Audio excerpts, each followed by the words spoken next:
Hey, what's up guys? Today we are taking a look at the ITS lock pinning mat, and in addition we have a modular practice lock and these really nifty reverse grip pinning tweezers, so we'll talk about that. But the pinning mat itself, durable rubber, it's soft, it has a nice anti-slip bottom, and it's got several different areas which we'll go over.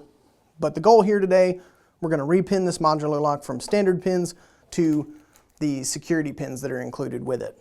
So different areas of the lock pinning mat. First up, we have the upright cylinder channel, which we call that because you can take a lock like this, set it upright, and it'll hold that position. If you move it, it'll also hold that position. This is valuable if you're trying to look down into the channels and see if anything's binding up as you're trying to repin or remove pins. Then we have the Shear Line Check Box, which we can showcase a little later, but it enables you to take a cut key and assemble the pins using this little ramp, and that'll get you the combination so that you can kind of form the shear line, especially if you drop it down, you can have the shear line here before you actually install it. One of the main issues that I run into whenever I'm repinning locks is, for whatever reason, I think it's just the way that I think about the lock, I end up getting the shear line all set and then I end up totally repinning the lock backwards. So this helps because you can actually see this pin goes to here, this pin goes to here, and vice versa. Down here we have what we call the parts garage. Also got our nifty little Locksport logo, but this is just kind of a staging area for stuff like for what we're about to do. I'll go ahead and move this blank key out of the way and toss our security pins in there. So that just kind of holds things that you might be currently working on. And then over here, these are the pin stack columns. So every lock's got 4 components, especially this one here. Some of your standard deadbolts won't have the top screws. They use a plate, but they'll all have some form of key pin, driver pin, spring, and then something to hold it at the top. Ours use a little hex screw, and we'll show that. And then overall, this is kind of a folded 8.5 by 11 piece of paper size, so really portable for travel. If you're taking it around for hobby use, you can get a lot of use out of this one.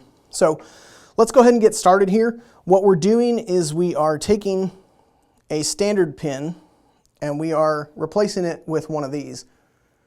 And that is a spool pin. And the interior cut on the spool pin is designed to create a false set as you're picking. So as you're picking a lock, you're lifting up each of those pins to get a set on the shear line. And the goal, if I put the key in here, is you see all the pins at the same height.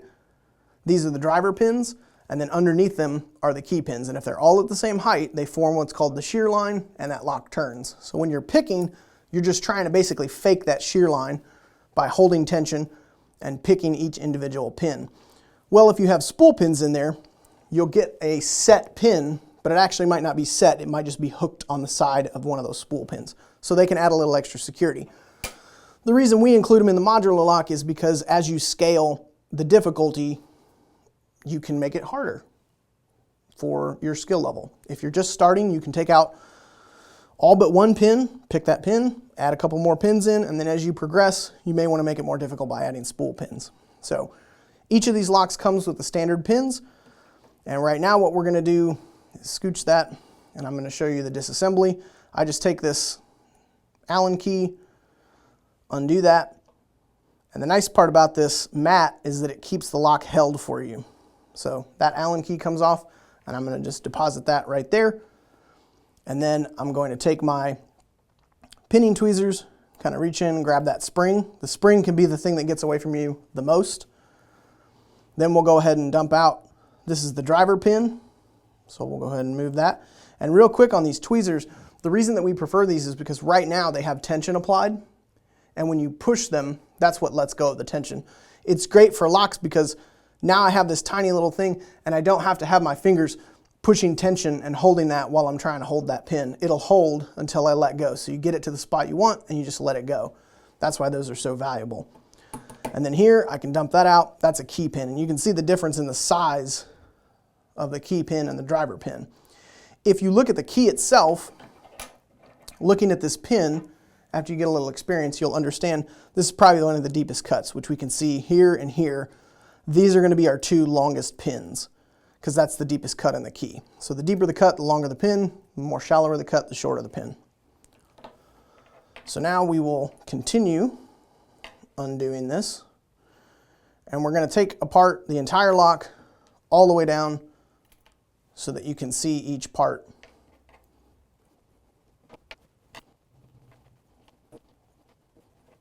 Okay, and we're back, and you can see here we're left with one extra column. That's because we have 7 of these pin stack columns, and this is only a 6-pin lock. A lot of your residential locks are going to be 5-pin, but we have up to 7 just in case you run into a unicorn lock and you need that extra space. You'll notice if you watch the sped up version of the de-pinning that I went stack by stack rather than just dumping them all at once. That's just to keep it organized and have a little bit more OCD involved, so I know that this pin goes to here and vice versa, and I don't have to recheck the combination. So what we're going to do now is we're actually going to swap these pins to the security pins. So the key pins stay the same, obviously, because we're not recutting the key. Springs stay the same, top stays the same. It's these driver pins.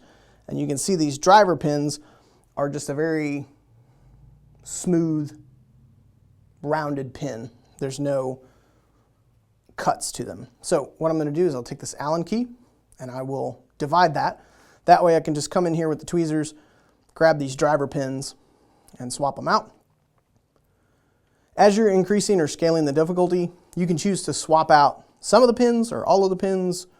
It's really kind of dealer's choice, but we're going to go ahead and do all of the pins. And you can see these reverse grip tweezers just make it way easier to grab and keep a hold of smaller items like that. It keeps whatever orientation you have, which is nice. So they also come into play. I'll show you off the mat real quick. We're going to start to rekey this. Now, here's exactly what I was talking about.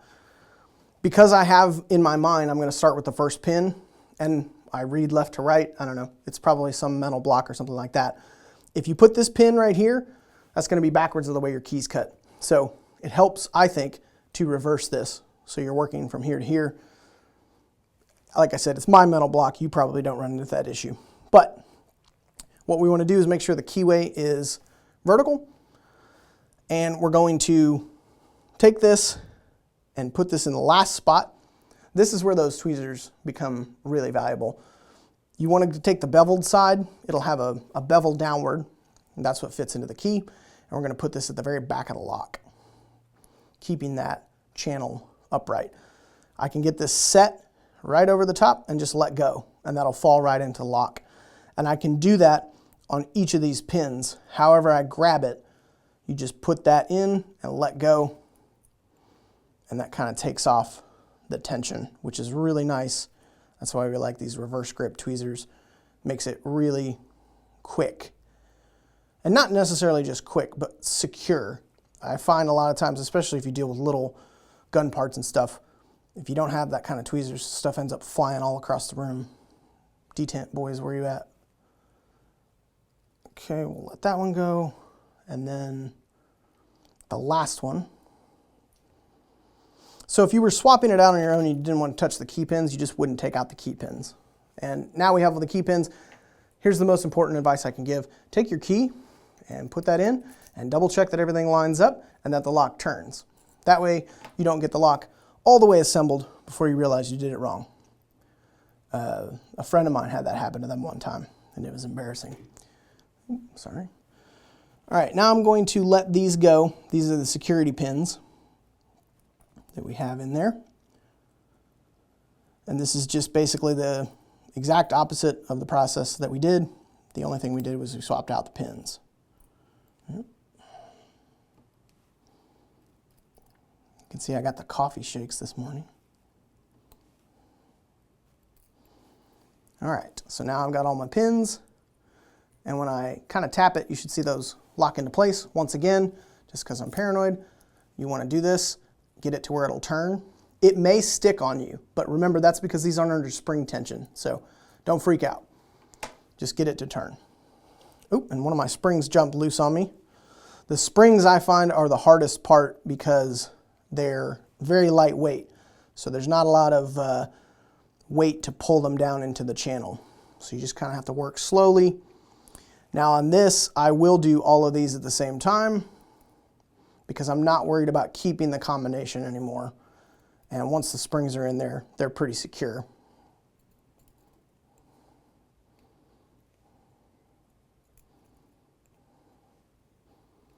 And the nice part is, if your hand gets tired or you're tired of holding it, you can just set that down in that channel. And now we can take our Allen key and just kind of flip these over till they show the face, and then we can just kind of put this in here and tighten that down. You don't want to go super tight, just enough to hold it. You're not trying to do any tension with the spring. You're just trying to get it to hold that spring in place and not move on you. So not even hand tight, I would say. If you tighten it too much, you'll actually push the spring too far down and you can cause issues with the lock. Yep, here we go. Got to be careful not to cross thread on these two because they are such small threads. One by one, we will get these inserted. Yep, here we go.